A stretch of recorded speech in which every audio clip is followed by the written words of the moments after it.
I want people to start focusing on the person and the issues rather than a political party. The next generation, they already kind of think this way. They're like, look, I'm tired of picking sides. I always relate to Bloods and Crips. Who wins when it comes to Bloods and Crips? Yeah. Nobody. What does it do for those young people in schools when I show up to their school and I'm like, and they say like, oh man, that dude's running for governor right there. But he's from Rialto and San Bernardino. It's like, dang, if he could do it, why can't I do it? Win or lose, I win because I'm obedient to God and he's gonna continue to give me the issues to run on. But we gotta fix the economy. Public safety is number 2. We gotta make sure that we keep our streets safe and secure. Number 3, we gotta give back the power to our parents over their kids' education. Yeah. Have to. 4, we gotta focus on our agriculture, and 5 is that Family First initiative.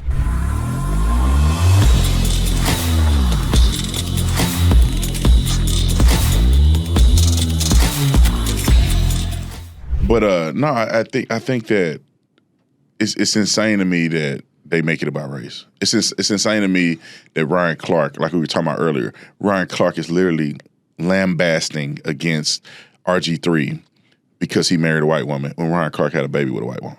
I know. There's a lot of hypocrisy, bro. A lot. It's crazy. It's like, it's insane, bro. I'm like, that's my biggest frustration. Why has everything got to be about race? Right. Like, why? And like, because we can't move forward until we get beyond. I was actually writing my autobiography today because I'm doing a project. And as I was looking through my autobiography, I was looking at some of the challenges that came along throughout my life. And not one time did I just stop and say, oh, I can't do it because of this. Yeah. I had to figure it out. I was like, hey, figure it out, bro. Just keep it pushing. Like my dad would say, figure it out. Well, it's funny because, a lot of people reference Martin Luther King and they go, Martin Luther King, they got Martin Luther King Street. Martin Luther King got a statue. Martin Luther King, Martin Luther King. And Martin Luther King's dream was for us to stop focusing on race and focus on merit.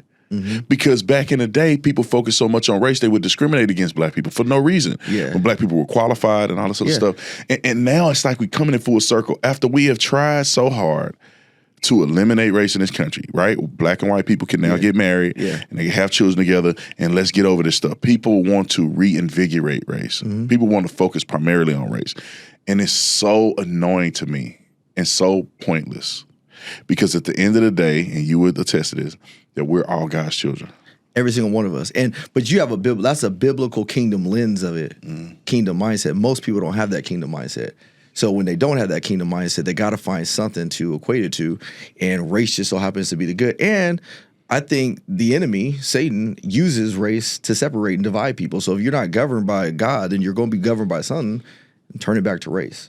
Right, yeah. They worship race. But one of the things I want to talk to you about is that you're running for governor. Yeah. Right? Of California. Yeah. California, dog. Now, and I know that is a tough spirit-led, like you gotta be believing in God, right? For you to go out on a limb and say, I'm searching, or I feel compelled to run for the highest office in the land outside of the president. So, but we know each other, and I know that you have faith. All you need is a faith of a mustard seed. Yeah. And you do have a lot of connections, and you do have a good message. And to be honest, I think you would make a good governor when it comes to how you connect with people. How do you have a balanced perspective? The only challenge would be age and experience with major decision making that California has. Yeah. Do I think it's impossible for you to do? No, but I do think that outside of the box thinking and people betting on themselves is I can't not support that.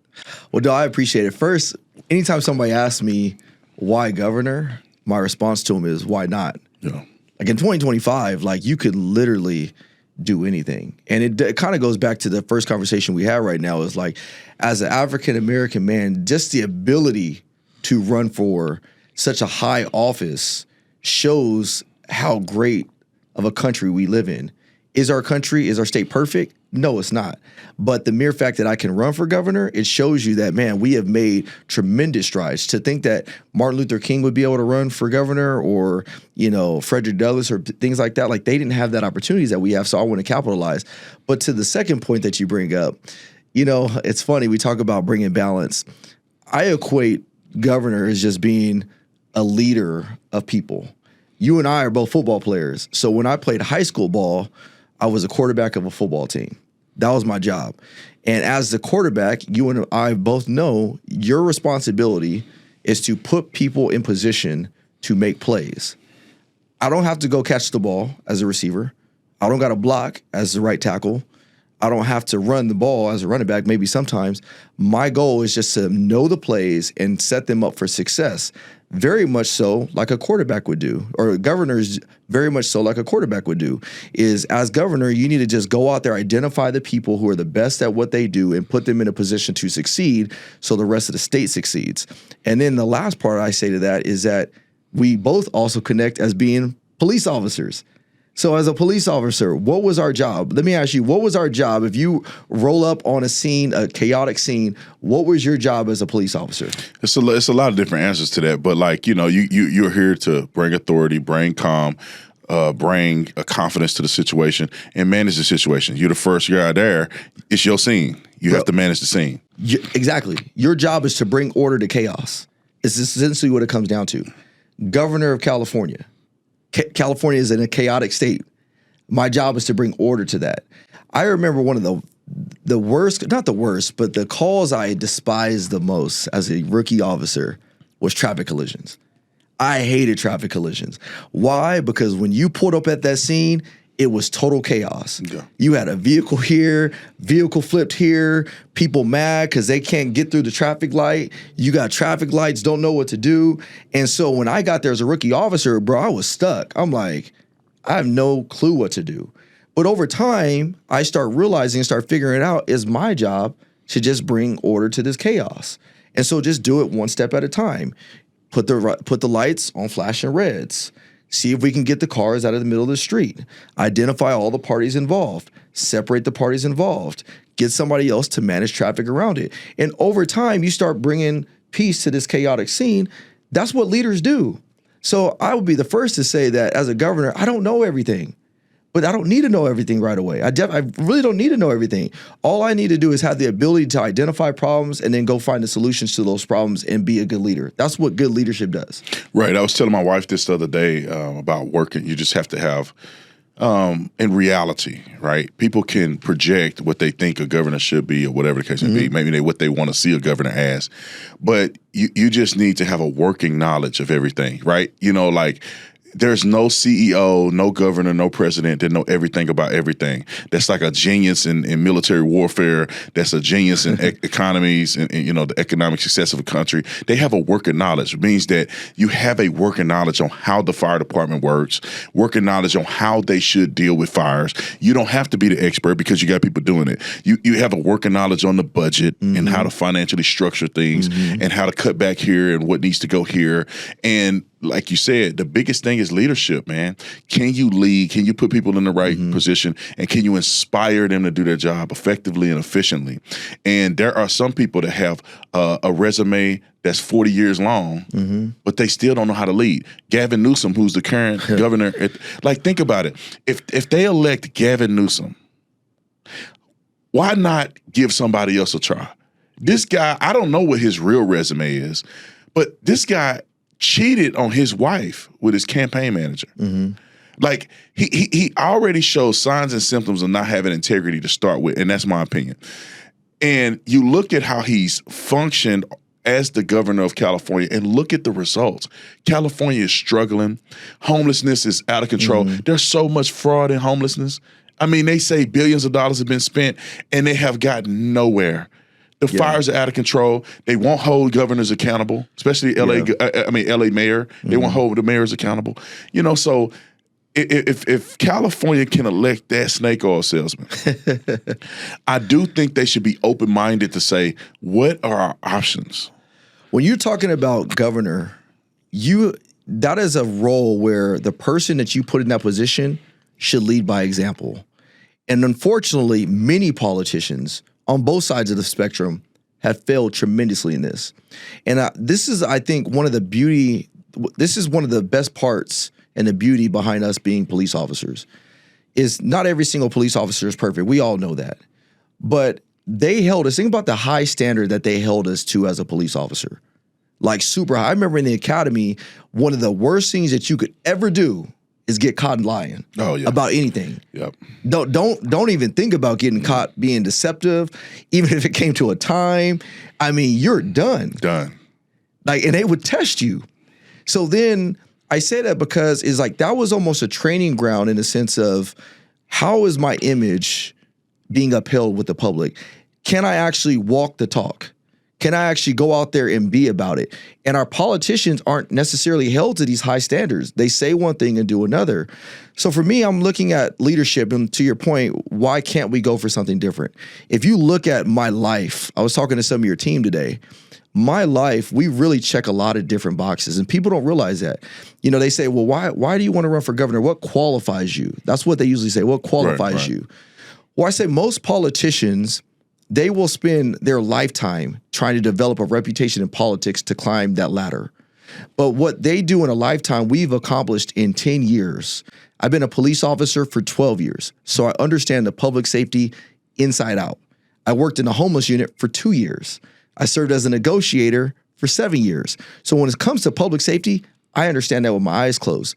But then I also, when we talk about good morality, good ethics, I've been married to my wife and faithful to my wife because that's two different things, unfortunately.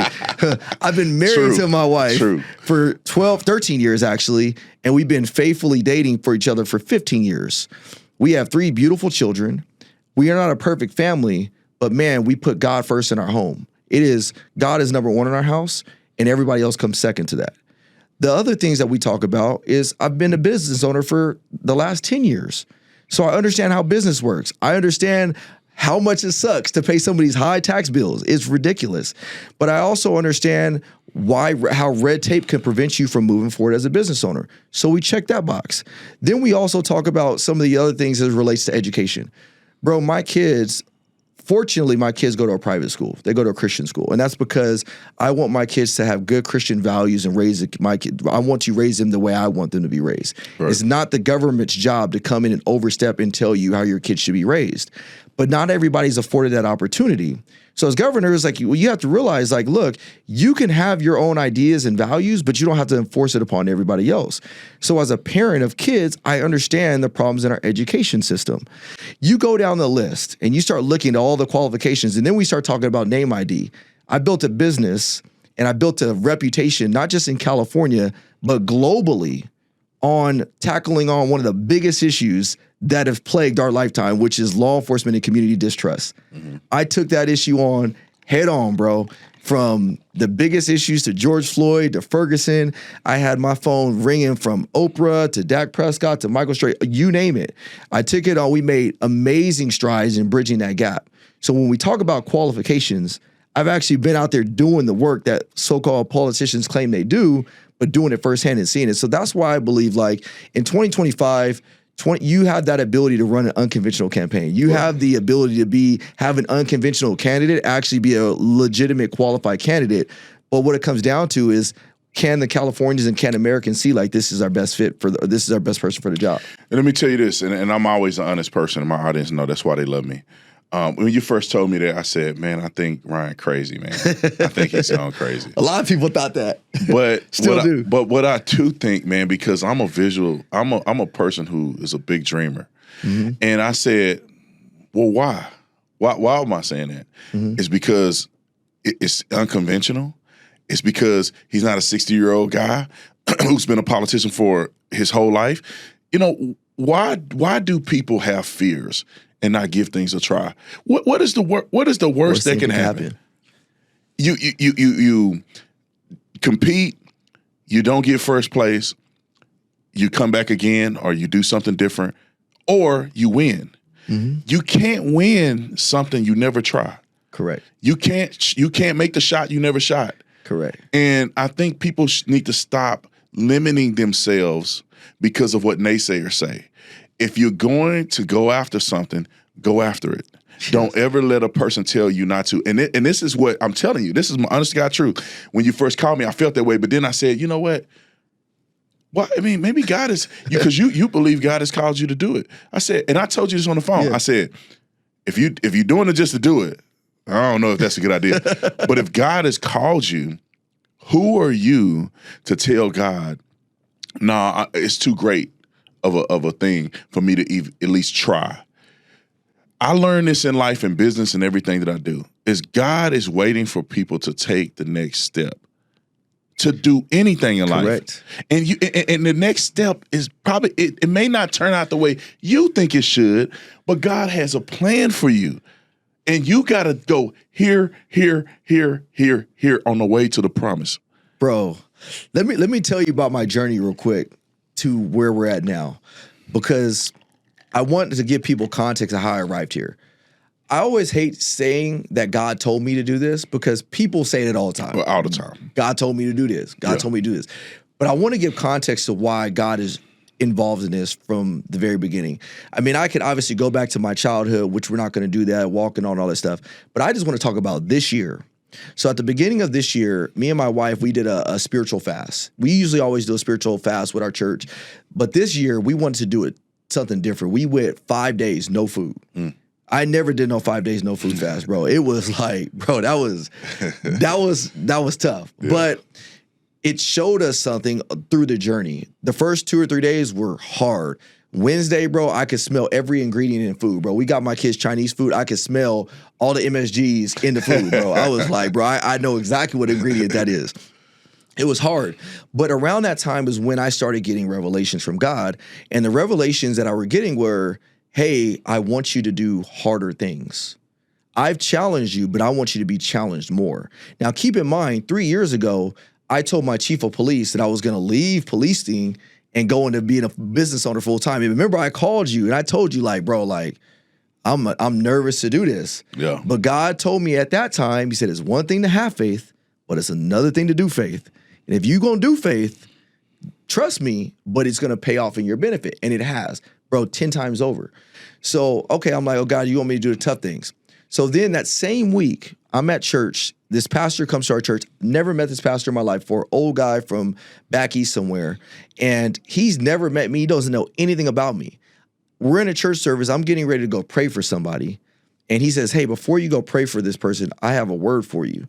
He says, you're a person of influence, but God is going to put you in a position to be an influence over influencers. He said, I don't know what that means to you, but that's the word that God has given me. And then he gave me another word. He said, God is going to match your heart with truth and vice versa. So it just, those two things sat with me. And it was like, man, it's interesting. Like an influencer or influencer, I don't even know what that means. So one day, like shortly after that, I woke up and God just put on my heart, like, I want you to run for governor. And people have said in the past on social media, like, man, you should run for, and I always like played around. I was like, yeah, no.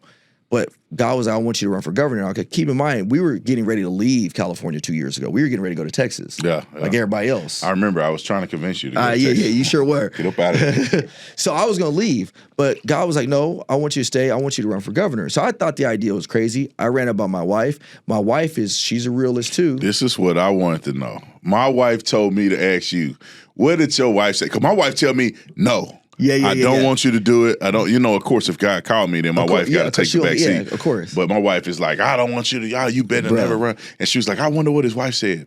So what did your wife say? Bro, so my wife, she surprised me.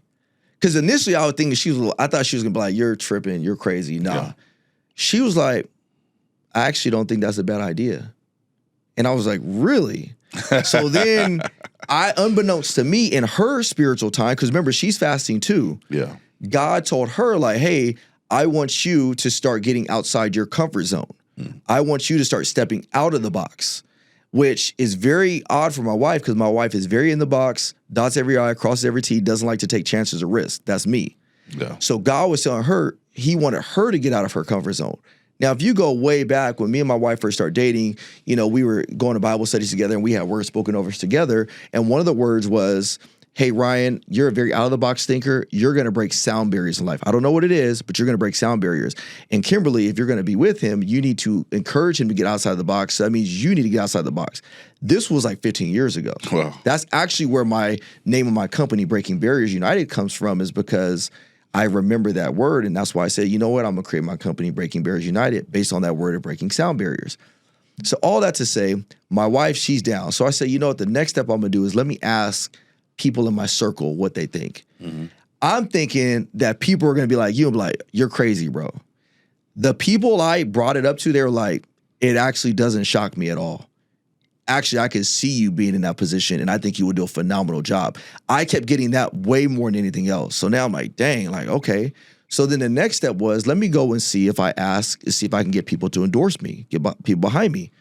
People were saying, yeah, I would absolutely get behind you. Business owners, like credible people, celebrities. I'm like, wow. So then I said, babe, let's do it. And I heard Tony Evans on the radio say, like, if you don't have something in your life that only God can do, you'll forever be tending the sheep. And that really resonated with me because I'm like, man, this is a Mount Everest climb, bro. You're talking about the biggest election next to President of the United States. Yeah. It's almost impossible. But that's what God wants us to do. He wants us to go do the impossible or seek to do the impossible so that way you can see him show up. So I'm almost done with this story. So fast forward to about 4 weeks ago. Like, I had this heavy spirit, bro. I wake up with anxiety, like, man, like, God, is this what you really want me to do? Like, we got to raise money. I got to get this. Like, it's intimidating. And so God was like, I want you to go study about Gideon. Now, I've read about Gideon before, but I never really studied about Gideon in the Old Testament. So I start reading about Gideon. I hear God gives him an assignment. I want you to go and take the land back. And, you know, you're not qualified, but I'm going to make you qualified. I want you to build your army. So Gideon is unsure of himself. So Gideon says, hey, God, give me a sign. God gives Gideon a clear sign as day. So then Gideon's like, all right, cool. He start going back to doing what he's doing. He's still unsure of himself. God, give me another sign. He gives Gideon a clear sign as day. This is what I want you to do. Gideon being fully human and equally human, God, give me one more sign. That's how we are as humans, bro. Yeah, you never believe it. Like, it's too good to be true, right? So he gives Gideon a third sign. So then finally Gideon gets his army up to 3,000 soldiers. God says, I want you to cut that army down to 300. Now Gideon, he's like, 300, but all right, I'm going to be obedient. And the reason God said, I want you to cut it down to 300 is he said, because when you win this battle, I want people to know that I won the battle, not you. Right. So Gideon is obedient, cuts his army down to 300 soldiers. So God gives Gideon one last sign that Gideon didn't ask for because I believe God knew Gideon's heart and he still knew he was unsure of himself. So he wanted to give him one last sign to go and do this battle. So Gideon, he adheres to the word. He goes to battle and he starts dominating people. They start winning all sorts of wars. So when I finished reading that study, the revelation that I got from God was, you have not because you ask not. Right. You can ask me for a sign. I'll give you a sign, but I'm not giving you a sign. You ain't asked for it. So I wrote in my journal that day, I said, God, give me a sign that this is what you want me to do. Give me a sign that this is the direction you want me to go. I wrote it down in my journal. I prayed, went about my day. The next day, I'm speaking at a school. I do my thing. All the kids come off the stage. They're all excited, man. Thank you, Tillman. We should really appreciate it. This one young man comes up to me. He's like, man, bro, like, you killed it, bro. Like, you really resonated with me. I lost my dad, but what you said really resonated with me. I was like, yeah, man, no problem, man. I appreciate you for supporting me. I said, if you don't mind me asking, I said, what's your name? He was like, oh, I'm Gideon. Oh, yeah, you told me that the other day. Bro, I was like, bro, my eyes got so big. I was like, are you kidding me? He was like, yeah, I know it's a biblical name. I said, bro, I'm not tripping because it's a biblical name. I'm tripping because you are literally an answered sign from God. So I say that to you because, bro, I don't know what next year looks like. I don't know what tomorrow looks like. But what I do know is I have the ability to control today and be obedient to God and just put one foot in front of the other. And I've been asking God for signs along the way. Signs. One of the other things I did is I said, God, there's 4 people in my life right now that have verbally endorsed me, but I need to raise money. So I'm going to go ask each 4 of these people if they will give me money. If one person doesn't give me money, we're going to be out. I went and asked all 4 of these people, and collectively, bro, we came back with around $42,000 in a week and a half. Bro, he's not closing these doors. So I just really feel like, man, this is God's hand all over from the very beginning. It's not just one day I woke up and I said, oh, God gave me a sign. Like there's been signs throughout the process. No, I love that, man. I think because it speaks to a bigger message of in everybody's life, they have a governor's journey, kind of like what you're experiencing, and no matter what it is, because not everybody's supposed to be running for governor, but there's other people that have challenges in their lives or things that they need to step out of the box and do that people say is impossible, that they may somehow think is impossible. But man, I live on reckless faith, right? I say reckless because that's the most extreme term I can use. Yeah. It's calculated, but it's sort of reckless because when I have a vision of what I want, or I feel like God has put it in my heart to accomplish something that's impossible, I have learned to say, you cannot focus on how am I going to get there. You say, this is where I need to get, and every day I'm going to take a step in that direction. Mm-hmm. That's it. That's it. The problem with people sometimes is that they get caught up in the process. They get caught up in wondering what's going to happen tomorrow, or am I going to be able to do this? Am I going to be able to do that? And if you're a believer, that is the most asinine thing to do when you look at what God has done for so many men in the Bible. There's so many people that weren't qualified, that quote unquote weren't qualified. The qualifier is him. The qualifier ain't you in your finite mind. Correct. So Moses, he wasn't qualified. He didn't believe he was qualified. He didn't think he was a good enough orator to lead people the way he did. Abraham was the same way. Joseph was the same way. David, all of them. King David was the same way. King David was out in the yard. His daddy didn't even consider him initially.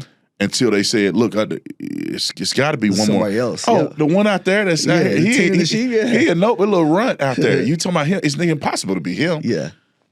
You know, and David may not have thought it was him.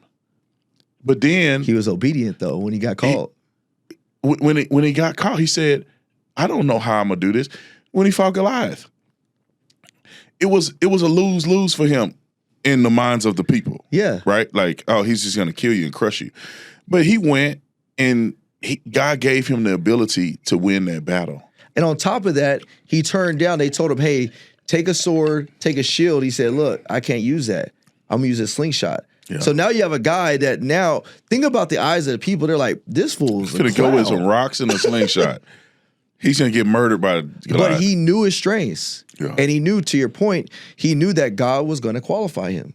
See, we always think that God calls the qualified. No, God will qualify the called. And that's how I look at it. So he will provide every step of the way. Even when it comes to talking about the issues that I'm running on, bro, he's giving me all of that. Bro, we have this Family First initiative that I'm so excited about. And the reason I'm so excited about it, bro, is because we incentivize, think about this, we incentivize so many people to go out there and, get EBT or a government assistance, which if you need it, so be it. Like, it's there for a reason. But we incentivize it. We incentivize families to be broken. We incentivize dads to not be in the house of the family. So with the Family First initiative, bro, like I was thinking, like, why can't we incentivize families to stay together? Right. So what does that look like? Well, I was like, well, what we can do is we can create tax incentives for significant milestones that you reach within your marriage. Think about it like this. Right now, on average, it costs $107,000 to house each inmate in the state of California. We have around over 90,000 inmates in the state of California. So if we know, it's been statistically proven that if fathers in the home, it reduces incarceration rate. If fathers are in the home, it increases the odds of your child's success. If fathers and families stay together, it lowers depression and it lowers mental health. Then why are we not incentivizing families to try to work it out? Trying to encourage mom and dad to stay together and work this out. It's going to be difficult, bro. Has your marriage been easy? No. It's been better than I thought it would be, but it's sometimes it's a struggle. Yeah, but my marriage ain't been easy, but we've worked it out. And where we are today compared to where we were 13 years ago is vastly different. I love being with my wife, but it took work. But we live in a culture that just says, oh, you don't like it? Just throw it away, go down the road. So my point is like, when we talk about running for governor, not only do we have the opportunity of really changing a landscape for people's lives, like structural landscapes that existed for a long time. We talk about minorities. Bro, that would be one of the single biggest game changers for the minority community if we can encourage families to stay together. That's amazing. Secondly is like, what does it do for those young people in schools when I show up to their school and I'm like, and they say like, oh man, that dude's running for governor right there. But he's from Rialto and San Bernardino. It's like, dang, if he could do it, why can't I do it?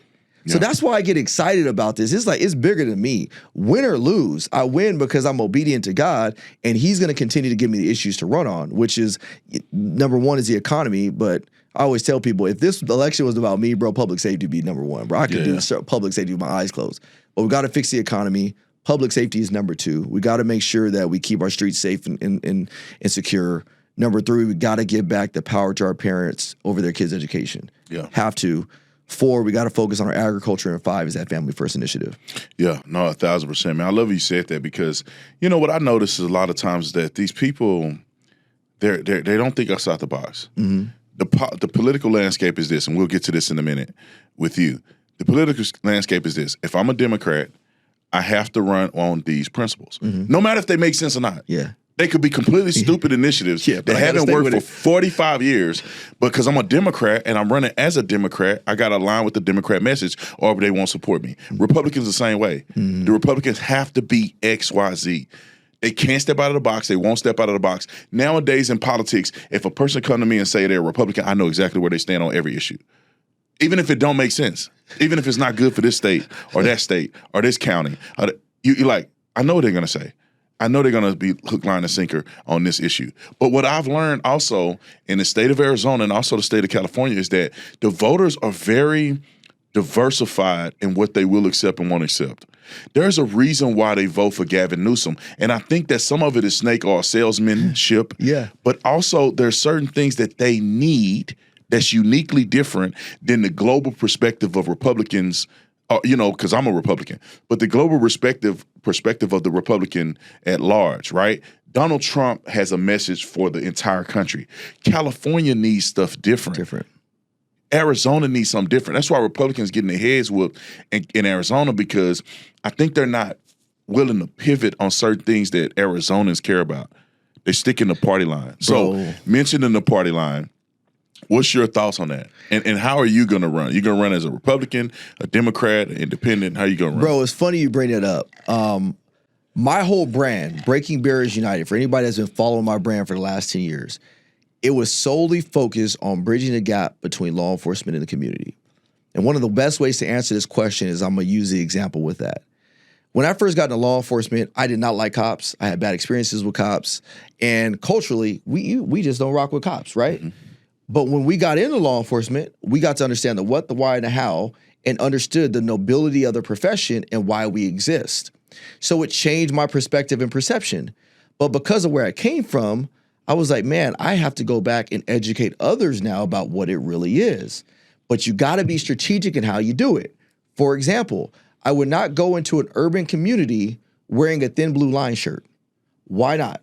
Because the moment I walk into an urban community and they see my thin blue line shirt, no matter what comes out of my mouth, their perception is already, he's working for the man, he's a part of the system, he don't see things the way I do, regardless of whether or not I'm black or not. Mm-hmm.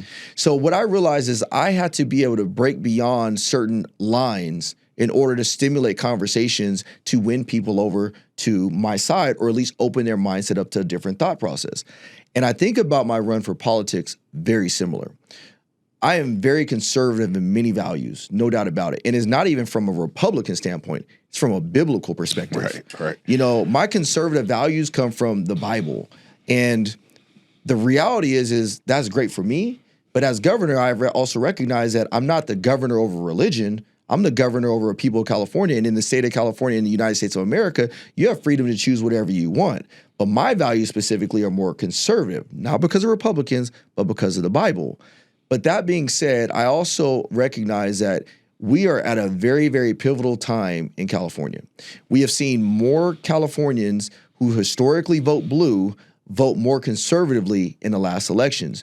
And I think people are getting away from these polarizations, and they're getting to a place of this common sense, recognizing that more of us have more in common than we like to think. But because of historical politics, we keep picking sides, even though we may not want to. So what we're planning on doing, man, I said from day one, we're going to be an unconventional candidate. Everything we do is going to be unconventional. Every advertisement you see, unconventional. Every event we host, unconventional. Everything I say, unconventional. That also means how we run. So we're going to run nonpartisan. Now, the reason it's unconventional is because everybody else knows that a nonpartisan candidate, no political party preference, doesn't really probably have a shot at winning. You know, a lot of people confuse nonpartisan with independence. The American independence is the actual party. Nonpartisan just means you have no party preference. We're running as a no party preference. The reason why I believe this is a strategic move is because I want people to start focusing on the person and the issues rather than a political party. We have a political landscape, not just in California, but in our country, where we are picking sides, and you may not even agree with everything on every side. And it's kind of scary, because if you don't align one way or the other, they can cancel you, they can take all your money, and now it hinders the progression of where your state or your country can go. So what I believe we can do is I believe we can galvanize people to get behind that and say, you know what, we have the opportunity to shift politics, not just in California, but because California is so big, we can shift it on a national level, create a new standard of how we do politics. The next generation, they already kind of think this way. They're like, look, I'm tired of picking sides. I always relate to Bloods and Crips. Who wins when it comes to Bloods and Crips? Yeah. Nobody. Yeah. We all keep killing each other, right, all in the name of the game. You go out there and kill a 3-year-old kid, but you did it because you had to retaliate. Nobody wins. But if we separate ourselves from that, we run on our issues, we run on just me being like, hey, look, I'm not running any smear campaigns against my opponents. I don't need to. Why? I'm old school, bro. Back in the day when we played football, I was going to beat you just on straight general purpose and my athletic ability. Yeah. I don't need to defame you to win. Same thing in this election. So we're running as a no partisan candidate just because the only way to bring people to this middle ground and really focus on issues is to separate yourself from political party lines. 1,000%, man. I agree with you. It's very different, but I agree. I'm sick of the party stuff too, man. Like, I feel like we don't need parties. We need policy. Hey, go run, and what are you going to bring to the table? What are you going to bring to the table? Yeah. What do we need? Okay, because what happens is, it is the most, I don't know if it worked in the past. Maybe our founding fathers understood it a little better, and when we had a lower population count and it wasn't the advent of crazy media and lies and deception and social media, maybe it actually worked. But like now it doesn't work, bro, because what happens is if you are a Democrat, you have to convince people either through coercion, lies, manipulation, that the Democrat way is the best, even though it doesn't work. If you're a Republican, you have to stick to certain talking points, and then it will alienate certain people, but you can't meet them in the middle. You can't galvanize. No. You can't say, like in California, we know, and we're all faith-based people. We know that there's a lot of trans and homosexual type stuff that goes on in California. The question is not to compromise your values, but to say, I still want to talk to you. Yeah. Come meet me. What can we do together? Yeah. You don't have to be a Christian, and I don't have to tell you what to do with your life, because this is America. Now, we got to find a happy medium somewhere with them too. Yeah. Because they are voters. They are constituents. And as a Republican, you got to say, I can't talk to them. Bro, I can't do nothing for them. And I'm not saying you should compromise your values, but at the same time, it's like, well, you got to bring people to the table of all walks of life. Let me tell you this story. So this is probably about 5 months ago. I was at a school. This school was having issues with each other, and I was there to help them resolve conflicts. Now, teachers versus other teachers is very divided at the school, and kids ultimately suffering. Now, at this school, you got kids that identify themselves as being transgender, so forth and so on. So I'm doing a presentation to the teachers, and I'm going through my whole philosophy, because I wrote a book called Happy Eyes. And Happy Eyes means becoming all things to all people by leading with love, empathy, and respect. That's my philosophy. Lead with love, lead with empathy, lead with respect. So I'm going through my spiel, right? And I always say that without compromising who you are. You don't have to compromise with who you are. So I'm going through my spiel. I'm at love, right? Boom, we good. This lady wants to interrupt my thing. She's like, but what about respect? I say, well, if you wait, I'm going to get to respect. She was like, I just don't feel that these teachers respect these kids that want to identify as they, them, and they want to call them by, what they want their pronouns to be, and they should be respected, so forth and so on. So I said, I understand what you're saying. I said, but let me tell you something. I said, before we even walked in here today, there was a kid out there who I know is transgender. I know that I didn't know whether or not how they identified. Yeah. But he was amongst a group of people. And I went over to the whole group. I said, so good seeing you guys. So proud of you guys for being able to come in here and voice what your concerns are with the staff. It takes a lot of courage. It's very difficult to speak in public. And for the mere fact you guys be able to do it, I applaud you. Gave every single one of those kids hugs. And every single one of those kids was like, man, they smiled, they liked me. Now, they don't realize that we probably have a different viewpoint on certain things. Right. So then I told this to this teacher. I said, so let me ask you the question. Do you think that kid that I hugged out there, do you think that they would be more caught up on me mispronouncing their pronouns or more caught up on the fact that I showed them love, which is probably what they don't get from anywhere else? Right.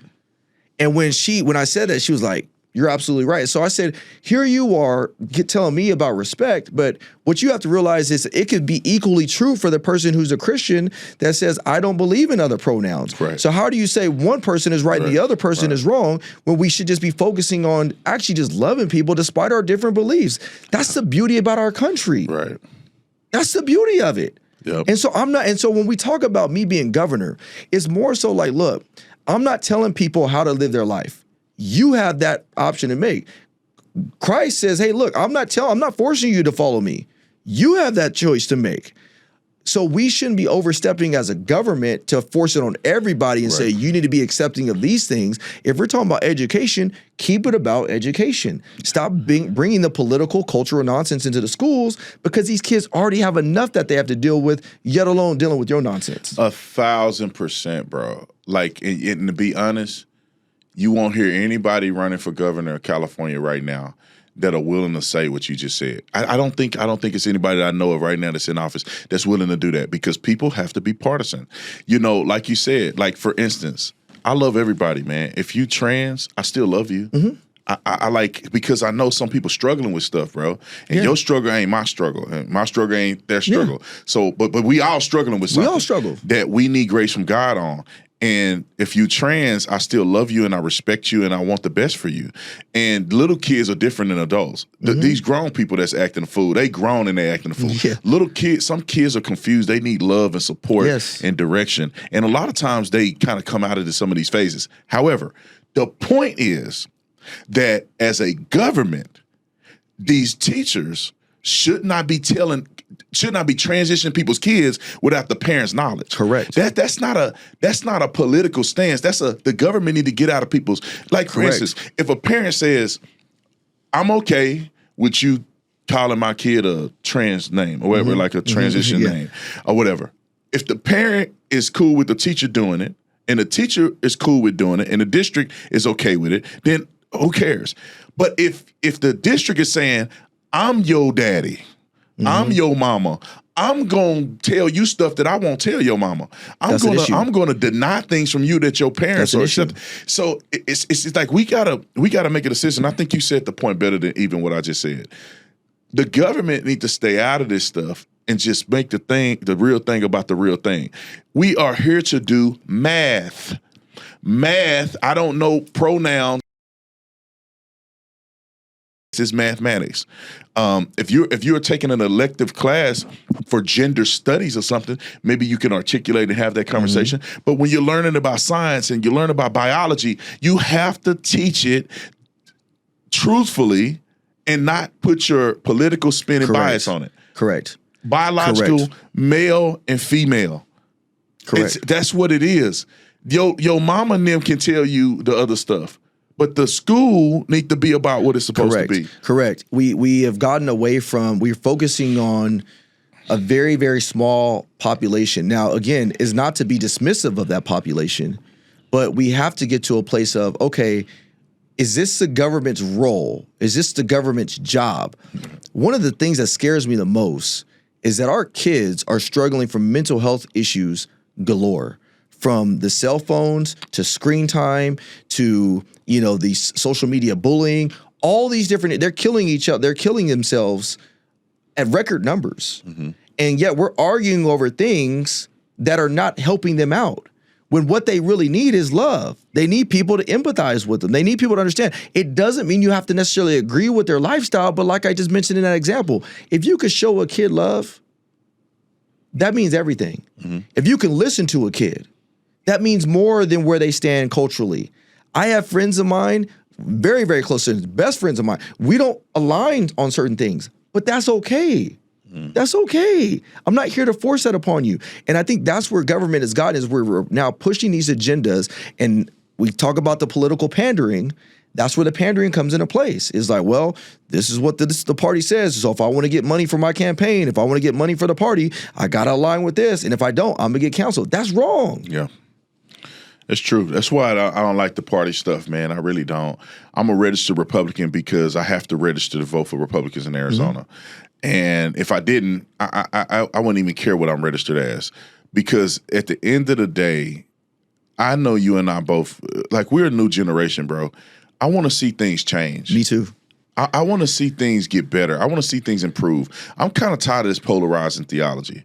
I mean, it's so polarizing, bro. And even Republicans, as a Republican, even some Republicans get on my nerves, man. And I'll say their name. You don't have to say their name. But Nancy Mace and Pam Bundy and some of these people are so hyperbolic in the things they say, and they're not being genuine, in my opinion.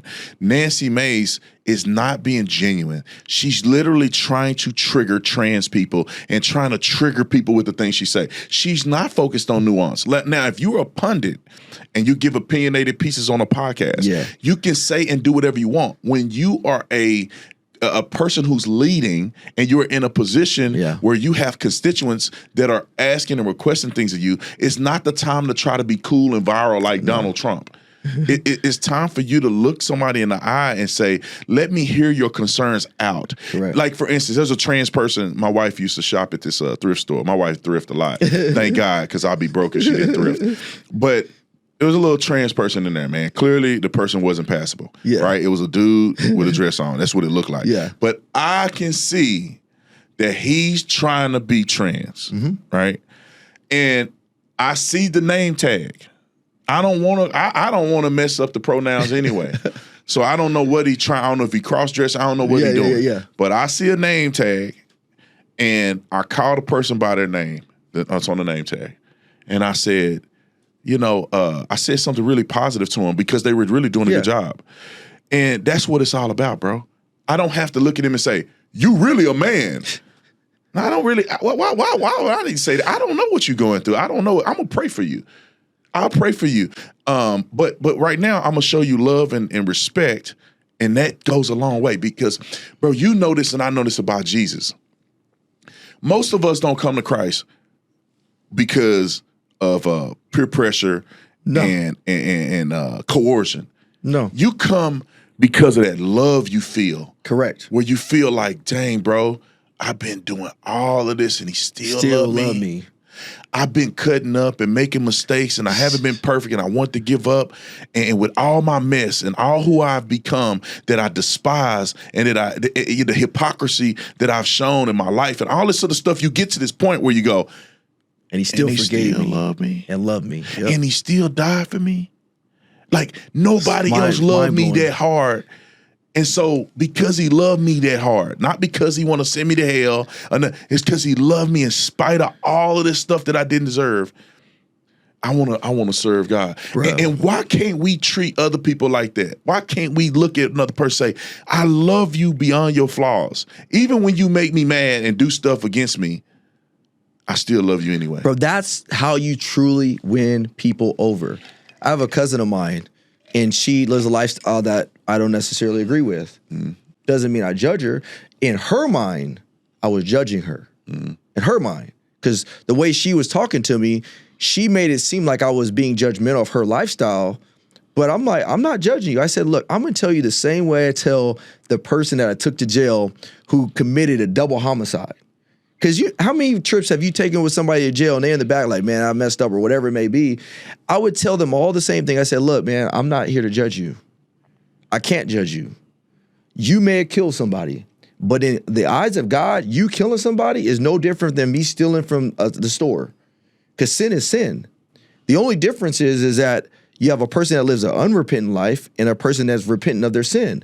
So it's not my job to be your judge. I have a job to do, but I can still love you despite the sin. And it's a very, very difficult thing to do, especially when you're talking about certain crimes that, like in my mind, are unforgivable. But we serve such a massive God that he is even willing to forgive those people that in our mind, our humanistic mind, we're like, oh, they don't deserve forgiveness. So it's the same concept that I want to treat with people is like, we just got to get to a place like, look, like, it's okay that we're different. I'm not here to force you to be like me. I'm not here to force you to think like me. All I'm here to say is like, look, how do we get to a place where we can have a great quality of life for everybody? Everybody, man. You could be living an alternative lifestyle as long as you're not, as long as you're not hurting people, right? Yeah. As long as you're not messing with kids. Yeah. And all that stuff. Yeah. You can live whatever lifestyle you want, man. And same thing with Christians. Christians should be able to live the lifestyle they want. Yeah. If you're conservative, you should be able to live the lifestyle you want. If you're liberal, live the lifestyle you want. Just don't hurt other people. No. And how do we come together in a unifying message? It's almost as if when you go to a town hall, you say, okay, what are our disagreements? Our disagreements are this, this, and this. Okay, what do we agree to? Yeah. Like it's almost like you should start there. It's like you go to a intense situation in a debate. It's like, no. What do we agree on first? We actually probably agree with more stuff than we do disagree. Let's go with what we agree on. And then by the time you get done with that, you agree with 90% of everything. So how do we mesh or how do we negotiate a better deal between us for the little part that we disagree with? I think most people in America, because the media and politicians, they blow this stuff out of proportion. Mm-hmm. Most people in America would look at it and say, I do not believe that kids who are boys who transition to female should be competing in sports. It's not fair. Most people. I think that then you say, well, how do we let's now get past that, because you got to be out of your mind to think that makes sense. So you say, let's get past that. Now, what do we do for the kids who are transitioning? How do we get them active in sports? How do we keep them? Let's talk. Let's work that issue. The issue ain't should they be playing with girls or not. The issue should be, well, what do we do for them? Because they'll be alienated from sports. You know what's funny is like that's a common sense approach. Right. It's like the bathrooms. Why did we have to change bathrooms? Yeah. Or why do we have to allow transgender kids to utilize the bathrooms that not in line with their biological makeup? Right. Why can't we just create their own bathroom? Right. And if they feel like they need to use this bathroom, they can use that bathroom. And you'll have people that argue and say, well, that's separating them. But in order to avoid all the conflict, that might be a strategy. So I'm not saying that is a strategy, but the point is like there's ways to think about solutions where we can all benefit, where everybody can have some type of skin in the game without just saying, oh, no, it's either this or that. I do believe that there are hard truths, no doubt about it. There is truth, and we've lived in a world now where we've warped the truth. It's my truth now. So we have to get back to, no, there's some truths. 2 + 2 is 4. Yeah. Yeah. 2 + 2 can't, be something else. 2 + 2 is 4. But we can do it in a way that's compassionate. We can do it in a way that's empathetic. We can do it in a way that's respectful. And then also, too, when we talk about not committing crimes, like I am somebody, we're going to be tough on crime. Like, it is what it is. Yeah. Like, I don't want people to get mistaken and think that I'm all kumbaya, because I'm not kumbaya. I truly believe we can be tough on crime. The difference between me and other people, though, is I also believe in redemption. Yeah. I have a lot of friends that have committed violent crimes and have turned their life around, like tremendously. And the only reason they were able to do that is because somebody didn't look at them as being one and the same. It's very similar. If you think about it like this, the same way people paint police officers with a broad brush, we almost do criminals the same way. Yeah. Like if you are a felon, let's say you got convicted for a felony crime and it was white collar crime. Let's just say white collar. You get out of prison, you serve your time, you go get a job, and you have to mark on your application that you're a felon. It doesn't say you're a white collar crime felon. It says felon. And so that's going to hurt you from getting a job. And so what do? You revert back to doing what you know how to do, because now you go into survival mode and you got to survive. So what we need to do is we need to create a system where we stop painting every criminal with a broad brush. That's why one of the things that we also plan on doing is we plan on creating what's called a character score. If you get a felony on your record, or the moment you get convicted of a felony, you now have a character score that's attached to your name. And while you're in prison and while you're serving your time, it's upon you to take care of that character score. You get in fights, you hurt people, you stab people, character score goes down. You're in school, you're doing community service, character score goes up. That character score stays with you even when you get out, as long as you're on parole. So even though you might have to mark felon on your application, if your character score is an 800, let's say 800 is perfect, you can say, yeah, I'm a felon, but look at my character score. It's credible. Yeah. Like it's legit. And if you mess up, your character score goes from 800 to 200.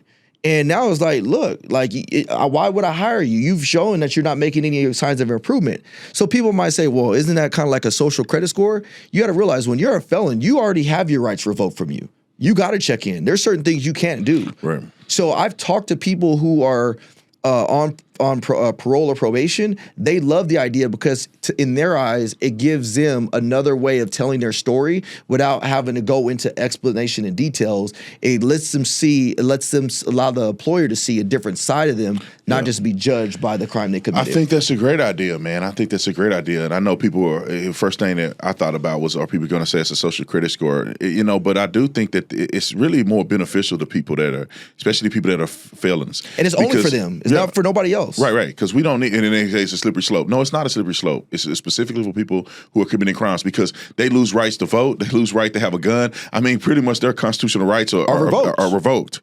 So having a credit score, and I also think it should be combined like this, right? Just like your credit, right? You have this score, but then after a certain time of good behavior, whatever, it falls off. It falls off. Like I wish that people, I wish that criminal records and stuff were like a credit score. I really do wish it was because I know people that committed a felony like 15 years ago, bro. Yeah, and they like better now. They still got to put their felon on stuff. They still, you know what I'm saying? So it's like, no, bro, you committed a felony because you was in a car with a guy who did a robbery and you got caught up in that. You didn't rob anybody. But you got caught up in a crime that was committed. And so really, you're not violent. Correct. Or a person that's selling dope. You're like, oh, you sold drugs because you need to make money. It was a dumb part of your life. You're a convicted felon now. Versus a person who murdered somebody. Correct. And based on what your crime is the character score that you start with. You commit a violent crime, murder, you probably at a 50, dog. Yeah. Maybe negative. Yeah. You commit a white collar crime, maybe you start at a 500. But you affect how that goes. But now that's the redemption side of it. But they do it already for people who are sex offenders. Mm-hmm. Like you a level 1, level 2, level 3 sex offender. So it's like they do it for sex offenders. Why can't we do it in a positive way now? But yeah, you need to know, right? I want to know. Like if you're a sex offender because you inappropriately touched somebody versus you molesting a kid. Bro, that's different worlds, two different bro. Things. Yep. You ripping somebody versus a 3-year-old or something. You know what I'm saying? Two different Like things. it's still bad, but I'm saying somebody may want to know, well, what's the difference? Because when we used to do y'all probably had to do the sex registry check-in, and I used to go and check in some of these sex offenders, and I'm like, it kind of made a difference when you know what they did. Oh, absolutely does. Because they like, oh, this dude is a level, I forget how the levels go. Yeah. I think this guy's level 2 or level 1, and you're like, oh man, this dude molested a kid. That's crazy. So I don't feel as bad. You know, when I go check in, I'm like, no, you show me your ID or I'm taking you to jail. Correct. And then somebody's like, yeah, man, when I was in college, man, I was drunk and this girl said I did something to her and we were both drunk and I don't know, you know, whatever. And it's like, yeah, you shouldn't have done it. You did your time, but that's different than a child molester. However, I do think that's why scoring is important and even having a system where that stuff can fall off. Because like on your credit score, when you get I had a charge off on my credit. Yeah. I didn't even know what a charge off was. But 7 years later, it fell off. The creditors, it don't exist, bro. Yeah. Because I've had good standing ever since for 7 years and it's gone. Why can't we do that for people who are incarcerated that went after so long, especially like, for instance, if you file for bankruptcy, maybe that never goes away, right? That's a big deal. If you murder somebody, the felony never go away. Yeah. But if you committed something a little more less violent towards another person or whatever, there's a time period where that'll fall off, meaning that you have to have good behavior for 15 years and then it'll fall off. Or good behavior for 7 years, depending on the crime, and this will fall off your record, and you don't even have to talk about it anymore. You know what it sounds like? Common sense, dude. It sound like out of the box common sense. Because you're a Republican, you wouldn't dare say that to nobody. If you're a Democrat, you go too far. You got to say no charges, felonies never get. You know what I'm saying, bro? And I'm telling you, I have too many friends that I've learned that from that have gone in the system.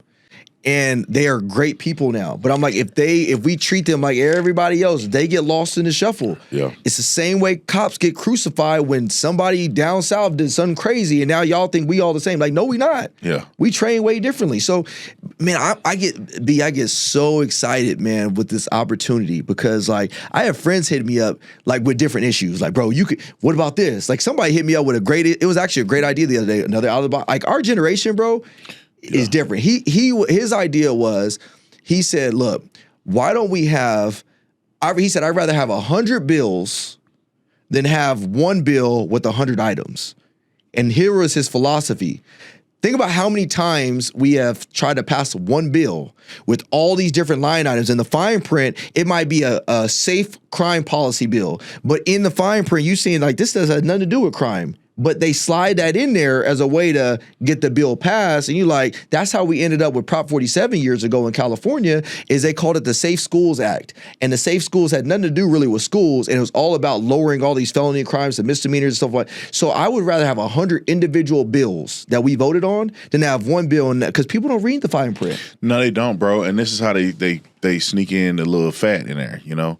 They sneak in a little fat because they trying to like they do it all the time, and then they go, the Republicans, like, for instance, they go, the Republicans didn't want to vote for a Child Care Improvement Act. And it's like, no, because you have illegal alien attached to it. Tax returns, you know, so something crazy in there. It's like, I agree with you, but I also think the adversity could be that it'd be a logistical nightmare.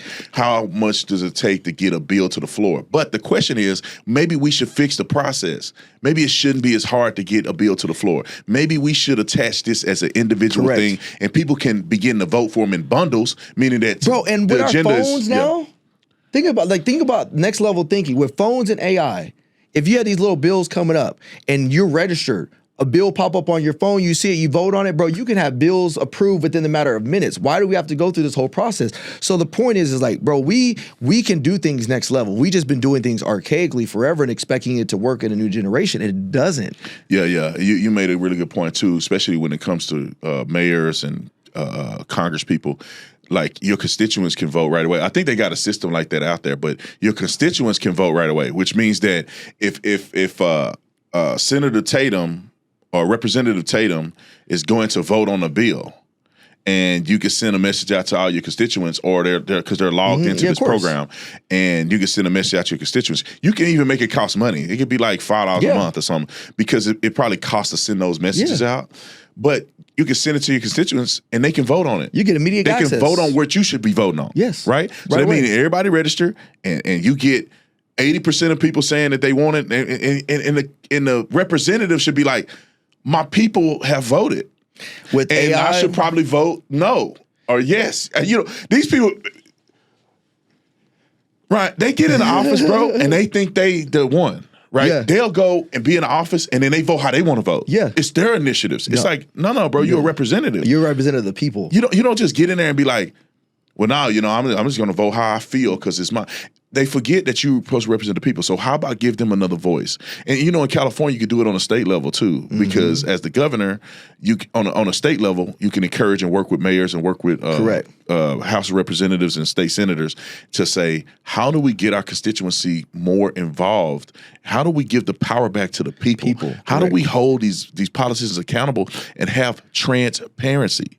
Bro, with blockchain technology, which is, again, you look at some of the political pool or the politicians that are out there. They don't understand blockchain technology. No. Blockchain technology allows for us to verify transactions, and not people verify it, but a system that verifies it. Now, the pushback is, well, what if the system fails? Okay, we still have the way we've always done it. But why not try a new system that removes the human element of it and allows it to maintain its integrity by saying 100 people voted for this, 90 people voted for this, it was all checked, this is what moves forward. As opposed to us manipulating people and manipulating the systems. We got to get back to the people. We the people. Government was created for the people. It was for the people, by the people. And somewhere along the lines, we have gamified it. Now it's, we want to get more W's than you do. Yeah. And in the process, who gets hurt the most? The people.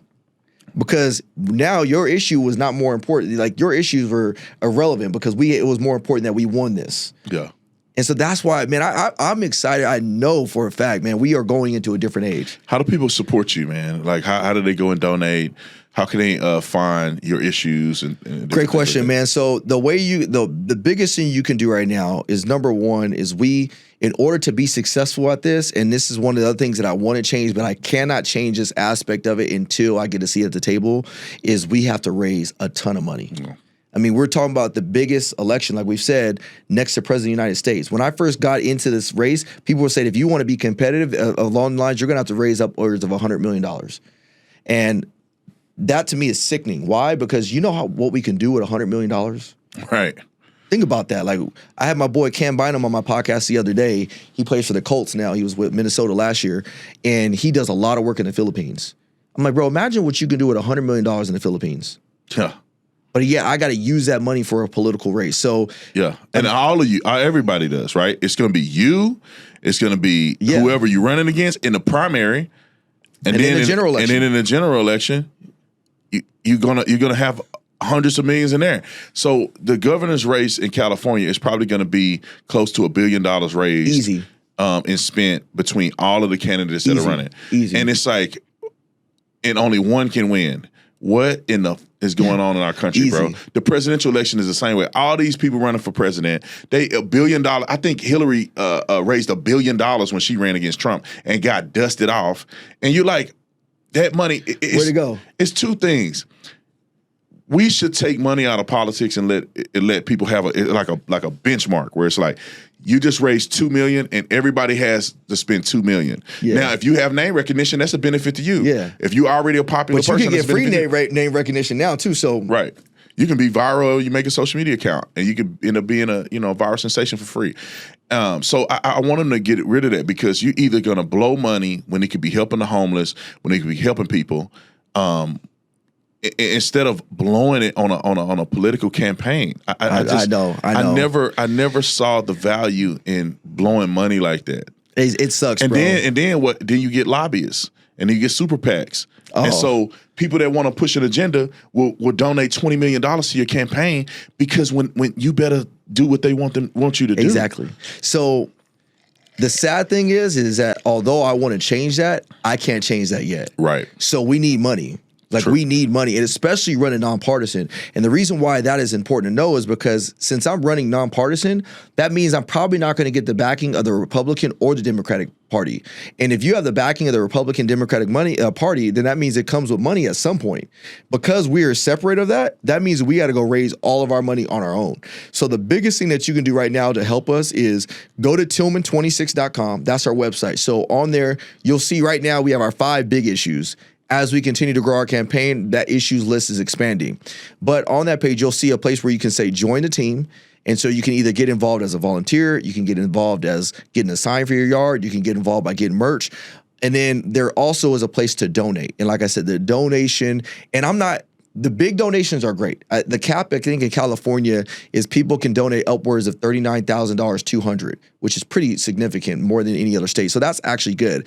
But I'm not necessarily looking for all the huge donations. Even the $5, the $10 donations, that matters. I mean, imagine if I got 100,000 people to give me $10. Bro, that's massive. So all we're looking for is people to get involved, donate. The last thing I want to say as it relates to that is, when we're talking about this election, bro, when we're talking about raising money, I mean, this is the opportunity of a lifetime to be a part of changing history. There's only been, I want to say, in United States history, and I don't want to, I'm not bringing race up because it's not about race, because you already know, like, for me, when it comes to race, like, I believe that everybody can do anything. But I'm still proud to be African American and to know that if I were to win this election, I would probably, I think I will be the 5th or 6th. Byron Donaldson is running in Florida. He's probably going to, I think he has a good shot at winning that election. We will be 5 and 6 or 6 and 7 African American governors in the United States history. Wow. Bro, that to me is like amazing. But it's going to take being able to get everybody involved. And so when it comes to my race, we definitely need to raise money, and we're going to need it because that's the only way we keep ourselves separate from the political arms that exist. And if we do it, we can prove to the world that it's possible that you can separate yourself from political arms and actually get behind somebody who carries your value system and your moral system. I love it, man. Hey, I appreciate you coming on the podcast, man. Duh, we got to do this again, man. Duh. And appreciate B, you, brother. thanks again, bro. Appreciate you, Doug.